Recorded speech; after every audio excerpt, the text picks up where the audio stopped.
Olá, esse é o TIcast. Eu sou a Jéssica, do 5º período do curso de enfermagem. Olá, meu nome é Samara, sou acadêmica de enfermagem do 7º período de enfermagem. A nossa convidada de hoje é a professora Margarida do Socorro Silva Araújo. Muito obrigada por estar aqui hoje. Atualmente é enfermeira do Hospital Regional de Araguaína e professora do Centro Universitário Tocantinense, presidente Antônio Carlos, atuando no curso de enfermagem.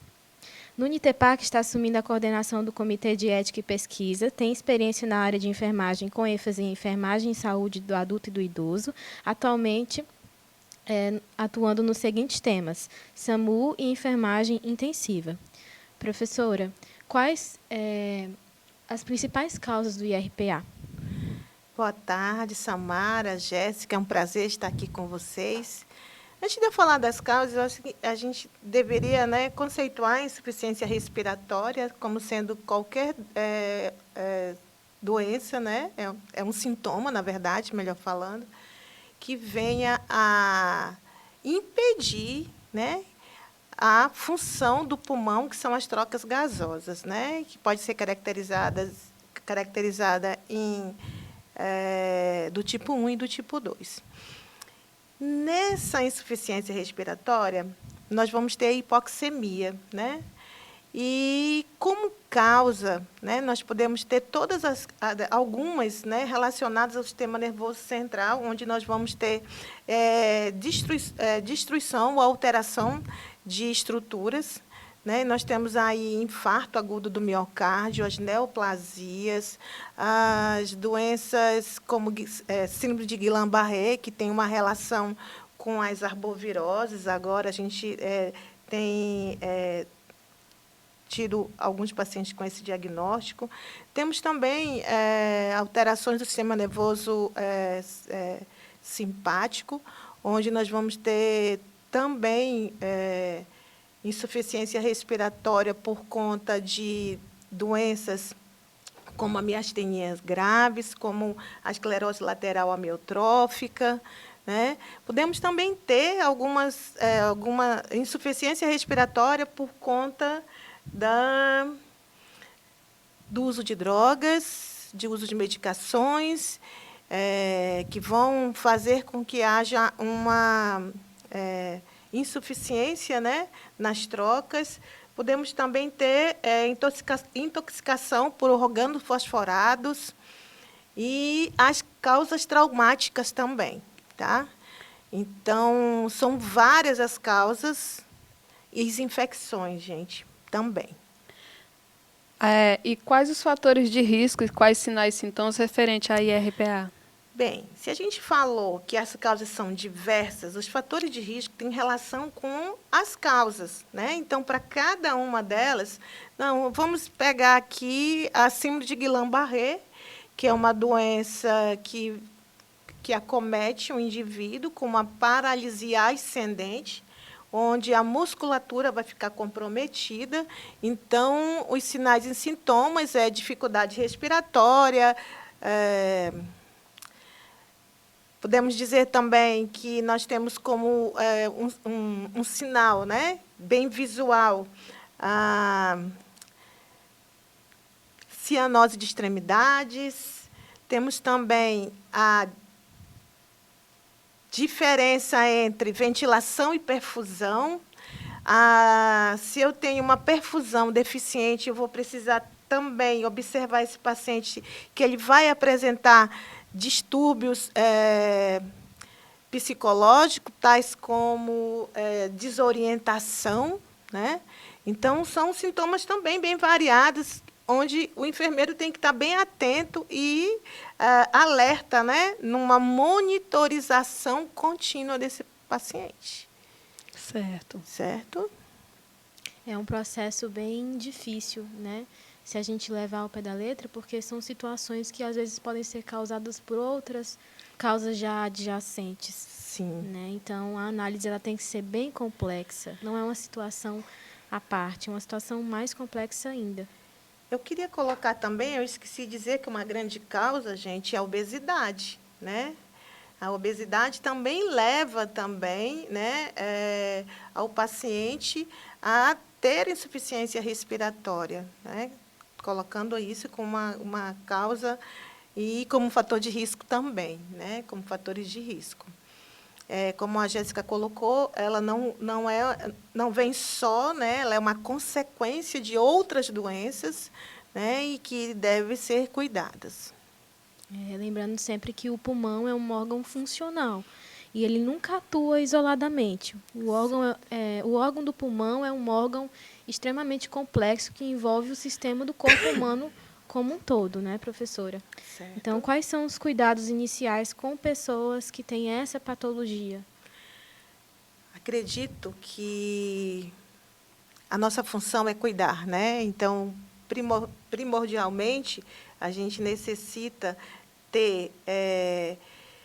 se eu tenho troca de gases prejudicada, né, então eu já vou precisar de ventilar o meu paciente. Então, eu tenho que ter em mente que eu preciso ter equipamentos e materiais disponíveis para esse atendimento desse paciente. Nós vamos trabalhar a insuficiência respiratória com o sistema de baixo fluxo, sistema de alto fluxo. Sistema de baixo fluxo com catéteres, com máscaras faciais, de alto fluxo, as VNIs. E, se nada disso for possível, nós vamos precisar de uma ventilação mecânica, que é uma alta tecnologia, onde o enfermeiro precisa estar treinado, né, e atento. E, gente, se o paciente ele não faz trocas gasosas, e a gente colocou ali aqui na frente para vocês, que ele precisava fazer, que ele tem cianose de extremidades, eu vou usar também a oximetria, né? Oximetria. Eu preciso preparar esse paciente também para uma possível tomografia, com contraste ou sem contraste. Eu preciso também saber aspirar esse paciente, já que ele vai ter dificuldades também de trabalhar essas secreções, né? Principalmente se ele estiver entubado. O posicionamento desse paciente também, né, no leito, né? Essas camas elas precisam ter, né, dar possibilidade para o cuidado mais intensivo desse paciente. Sempre cuidando do paciente e aquela relação que o enfermeiro faz entre o diagnóstico e a intervenção de enfermagem. Com certeza. Não tem como agir mediante uma intervenção de enfermagem sem o seu devido diagnóstico. Ok. Isso é lógico, né? Quais são os cuidados que são mantidos depois com esse paciente? Durante, né, a gente já falou um pouquinho aqui para vocês, que é deixar esse paciente de maneira que ele fique confortável, e que ele tenha uma ventilação e que melhore a perfusão dele, trabalhando em cima das causas, né, das principais causas. Ter a monitorização da frequência respiratória, trabalhar com a oximetria e também com a mobilidade, né, para que ele não venha adquirir. A nutrição, né, gente, porque a gente não pode esquecer, né, que ele precisa estar nutrido para poder suportar tudo isso, né? O tratamento, esse cuidado, ele permanece durante toda a internação desse paciente. Então, a gente precisa estar atento aos mínimos detalhes, né? Eu falei aqui que eu preciso melhorar a perfusão dele. Então, eu preciso ter cuidado também com a pele, né? A gente falou também aqui da VNI. A gente percebe que a VNI ela pode trazer traumas na face, como lesões, traumas não, mas lesão por pressão em face. Então, tem que estar atenta, né? Tem que estar monitorando também lesões por pressão. Tem uma coisa também que a gente precisa, tudo que a gente falou aqui, precisa de um paciente com dispositivos, e a gente tem que ter muito cuidado para ele não ter infecções adjacentes à infecção, à insuficiência respiratória. Então, cuidar também com os materiais, com datas de dispositivos e monitorar ele, né, em relação aos sinais vitais também. Os mecanismos fisiopatológicos de paciente com IRPA tendem a se equilibrar em média por quanto tempo? Vai depender da causa. É extremamente invariável, É né? variável. Vai depender da causa. Vamos dizer, se você tem um paciente com 180 quilos, que tem uma perfusão, já tinha uma perfusão anterior, um paciente com DPOC, ele entra em insuficiência respiratória, eu preciso o quê? Monitorar ele por muito tempo. Né? A gente tem casos, principalmente tem um caso hoje na UTI que me traz essa dificuldade, eu não consigo movimentá-lo, então aí vem as lesões por pressão, pelo excesso de peso, e aí eu não posso determinar o quanto. Durante, eu preciso ter esses cuidados, se for de forma intensiva, de 2 em 2 horas. E quem vai determinar o tempo é a causa principal. Lembrando que a insuficiência respiratória, ela é algo que vem, né, de uma outra patologia de base. Se for um trauma raquimedular, e aí a gente vai posicionar esse paciente até que ele consiga ter autonomia, né? Se for uma ELA, que é uma esclerose lateral amiotrófica, aí não temos, né, tempo. Né? Então, vai depender muito daquela doença que causou. Né? O importante é colocar para vocês, meninas, que a enfermagem está presente. E ela se faz presente no cuidado de enfermagem. A Jéssica colocou uma coisa que me deixou muito feliz, Jéssica, que é a questão do diagnóstico de enfermagem. Então, trabalhar com o processo de enfermagem, trabalhando todas as etapas e sugerir um resultado esperado é ao alcance de todos nós, principalmente desse paciente. Nós sabemos que atualmente, né, com a atuação dos profissionais de enfermagem, às vezes pode acontecer uma falha em relação aos diagnósticos de enfermagem. Então, o nosso conhecimento técnico hoje é o que nos leva a praticar esses próprios diagnósticos, atuando futuramente como futuros profissionais de enfermagem. Nesse caso, qual o prazo é necessário o monitoramento rígido de enfermagem desde a entrada desse paciente no ambiente hospitalar? Eu posso falar com liberdade a questão da enfermagem intensiva, então a gente não deixa de ser intensivo, né? Então, nosso olhar é até a porta da rua, né, da nossa UTI, ele vai ser extremamente intensivo, né? E eu queria até falar aqui que, às vezes, quando a gente vai entregar o paciente para a unidade de internação, a gente ainda quer que todo mundo esteja com o olhar nosso, né?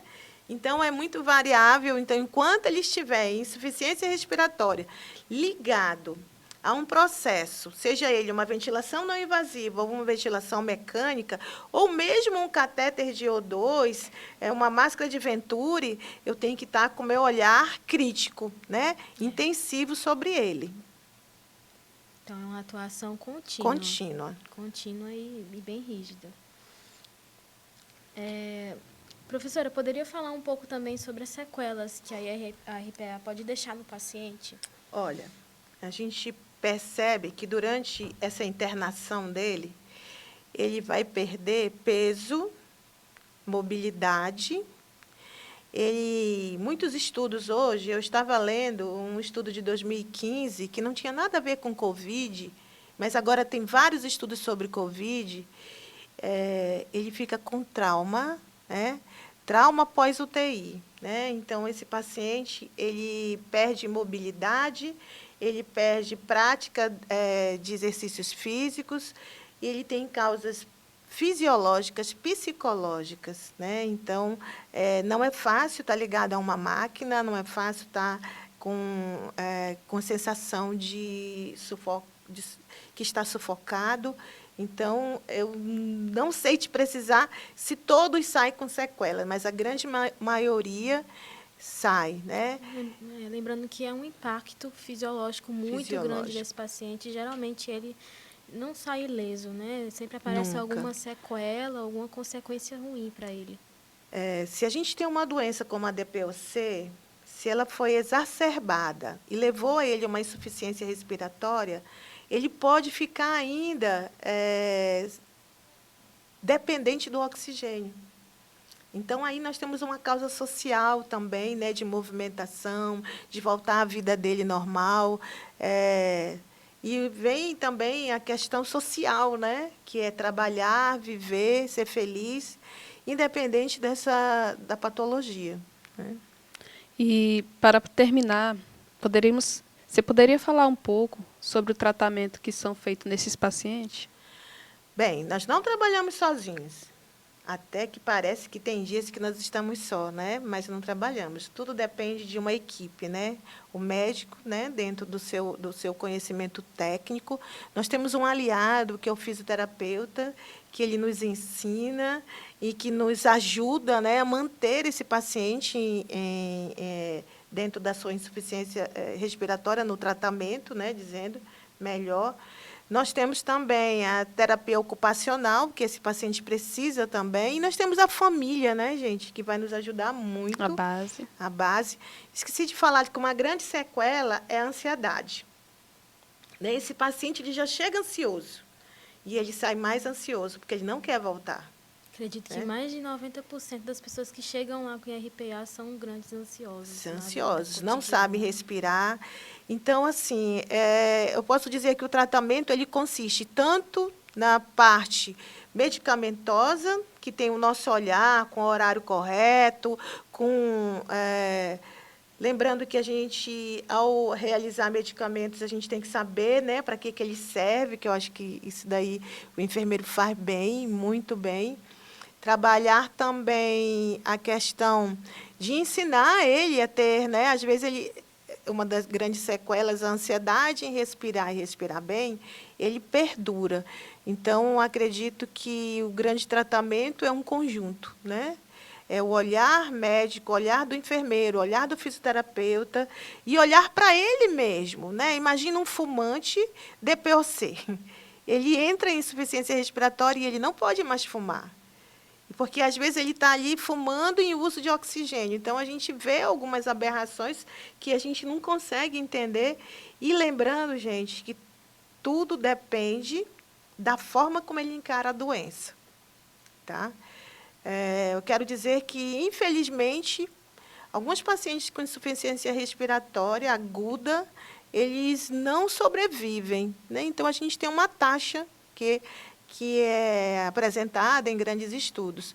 Mas a gente precisa trabalhar os fatores de risco, né? Fazer com que essa pessoa não chegue àquele ponto, né, de estar dentro de uma unidade de terapia intensiva. E é isso, né? Eu acho que é trabalhar também o nosso cotidiano, trabalhar dentro do nosso fazer de enfermagem, olhando a ansiedade desse paciente. Esse paciente é aquele paciente que te chama muito mais quando ele está podendo conversar, né?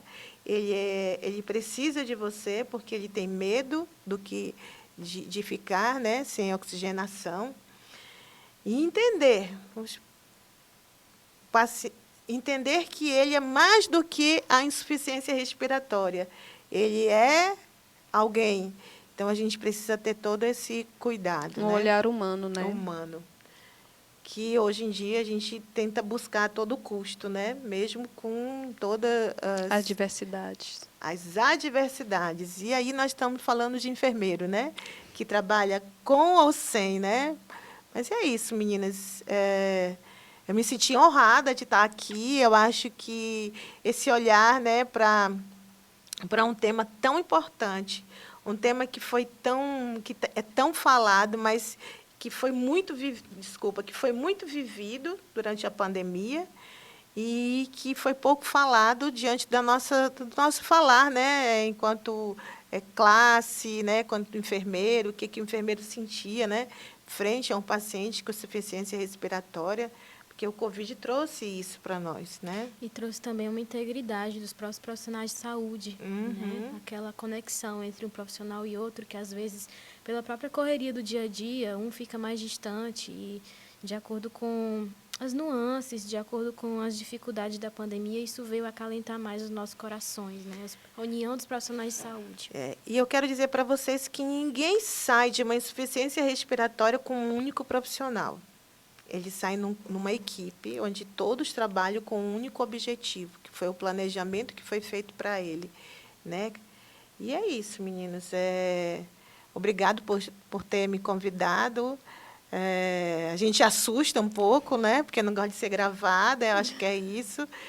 Porque a gente ainda está no... Né? Mas é isso. O mundo caminhou e a gente precisa também se adaptar a essas novas regras. Professora, nós estamos imensamente gratos por essa oportunidade, por conversar sobre um assunto tão delicado como esse, mas às vezes pouco debatido. E, em nome da nossa turma, nós trouxemos hoje uma lembrança para a senhora. Ah, gente, aí já ficou bom demais, não ficou? A senhora usufruir. Certo. É feito com muito amor. Obrigado, meninas. Lojinha. Obrigada. Obrigada. Um sabonete artesanal feito à mão.